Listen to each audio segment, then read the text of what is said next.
Binigay ni Boss AC Garage ng 205 yung tawad nung ating kaibigan. Ayan. Yun, kahit may sakit pa. Ayan, lumabas pa para sa amin yan, oh. Sabatay yun. Kasi boss, sabi ko daldal. Lagnat, 205. Sabi ko pinapalis yung kadaldalan ko 105 na lang ang lagnat. Kasi nga daw, idol na idol ka niya. Gabi-gabi ka daw niya pinapanood. Sa tuwa ko. Ayan, nandito yung bagong pwesto ni Boys AC Garage. Ayan, oh, nakuha niya. 205 Toyota Altis. Yan. Shout out kay Boy. Yan. Buti nadali mo sa ratrat. Nadali mo ako ng ratrat na mukha ko. Napatay. Pero biro, talaga gabi. Ayan mga kaibigan, nagbabayaran na sila ngayon. Palat na ako mo Okay na. Nagkasundo sila sa 205. Palat nga mo Yan, Boy AC Garage. Yan. Napalabas ni tatay si Boss. Ay nilalagnat pa yon. Kaya hindi siya naka-assist sa amin kanina. Ayan. Kung saan dito na kayo tumingin sa sakyan, napakabait na. Ayan. Napakabait tumawad. Hindi kayo uuwi, hindi nyo uuwi sa sakyan na gustuhan nyo. Ayan. So iuwi namin yung Altis. Ayan yung puti. Okay mga kaibigan, na yan, nabitbit na natin yung Toyota Altis na 2010 model, ano. Ayan, so nagpasama sa atin si tatay. Nandyan siya sa likod.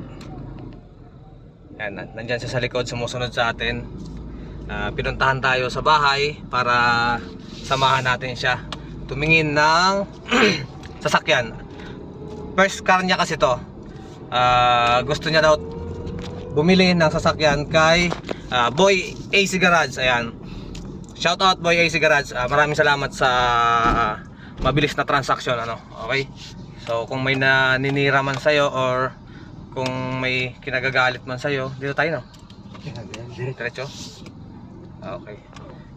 Kung may nagagalit man sa'yo, siguro hindi lang nagkaintindihan or hindi nila naintindihan yung as is na tinatawag, ano. Yan, so bitbit na natin ngayon yung Toyota Altis. Napakasariwa pa. Bagong hilamos na rin to. Yan, so minamaniho natin palabas. Okay. So yun mga kaibigan, ayan, naiuwi na natin yung Toyota Altis na binili ni Boss. Ayan, shout out kay Boss. Pinuntahan niya ako dito para samahan ko siya bumili ng sasakyan. First owner niya to. Ayan, kay Boy AC Garage namin kinuha. Ayan, so okay naman si Boy AC Garage. Maganda naman ka-transaction.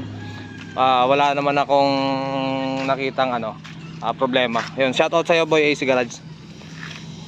So yun lang, ayan. Didikang Bob Works Garage, ano? Okay. Ito first car ni Sir, ayan. Didikitan natin syempre. Ayan, dito na lang sa kabila. Ayan. Para masabi na tayo ang kasama ni Sir pagbili ng sasakyan niya. Okay, ayan. So nalagyan na natin.